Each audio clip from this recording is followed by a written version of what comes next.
Pancreatitis అంటే మనకు pancreas అనే ఆర్గాన్ అనేది మనకు మెయిన్‌గా మన శరీరంలో ముఖ్యంగా 2 ఫంక్షన్స్ చేస్తుంది.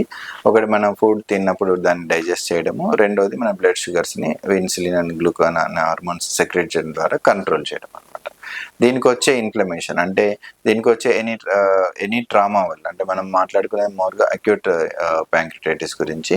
దీనివల్ల ఏమంటే ఇది ఈ గ్లాండ్ స్వెల్ అవ్వడాన్ని మనం ప్యాంక్రియాటైటిస్ అని అంటాము. అయితే దీనికి వచ్చే ఇన్సల్ట్స్ కామన్‌గా మనం చూసేది ఏంటంటే గాల్ బ్లాడర్ స్టోన్స్ వల్ల అది బైల్ డక్ట్‌లో పాస్ అయ్యి దాన్ని డక్ట్‌ని అబ్స్ట్రక్ట్ చేసేటప్పుడు ప్లస్ ఆల్కహాల్ తినడం వల్ల అంటే ఆల్కహాల్ తాగడం వల్ల ఈ 2 అంటే గాల్ స్టోన్స్ వల్ల అండ్ ఆల్కహాల్ వల్ల ఈ 2 అనేది మనకు more than 90% of the causes అనేవి ఉంటాయి. ఇవే కాకుండా మనకు కొన్ని మెడికేషన్స్ ద్వారా కానీ ట్రామా ద్వారా కానీ కొన్ని వార్మ్స్ ద్వారా కానీ ఈ ప్యాంక్రియాటైటిస్ అనేది మనం కామన్‌గా వైరల్ ఇన్ఫెక్షన్స్ ద్వారా కానీ ప్యాంక్రియాటైటిస్ అనేది మనం కామన్‌గా చూస్తుంటాము. ఇక దీనిలో మనకు ప్రధానంగా వాళ్ళు ఏ విధంగా ప్రెజెంట్ అవుతారంటే సింపుల్ పెయిన్ అబ్డామిన్ కానీ వామిటింగ్, ఫీవర్ ఇవి కామన్ సిమ్టమ్స్. ఒక్కసారి మనకు వాళ్ళు ఈ సిమ్టమ్స్ ఉన్నప్పుడు ఎవాల్యుయేషన్ కూడా చాలా ఈజీ. సింపుల్ అల్ట్రాసౌండ్ అబ్డామిన్ ద్వారా ప్లస్ సింపుల్ బ్లడ్‌లో అమిలేజ్, లైపేజ్ అనే ఎంజైమ్స్ టెస్ట్ ద్వారా దీని డయాగ్నోసిస్ అనేది మనం చేయొచ్చు.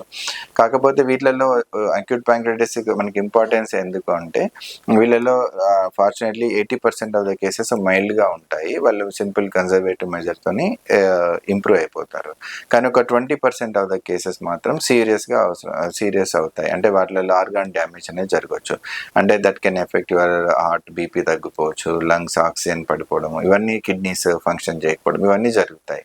అట్లాంటప్పుడు మనము వాటిని మంచిగా ఐసీయూలో కేర్ అవసరమైతే ఐసీయూలో కేర్ తీసుకొని ప్రాపర్ కేర్ తీసుకోవడం ద్వారా అట్లాంటి పేషెంట్‌ని మనం సాల్వేజ్ చేయడానికి అవకాశం ఉంటుంది. ఈ ఫేజ్‌లో నెగ్లెక్ట్ అయితే వాళ్ళకు ఇది ప్రాణానికి కూడా ప్రమాదం కలిగించవచ్చు.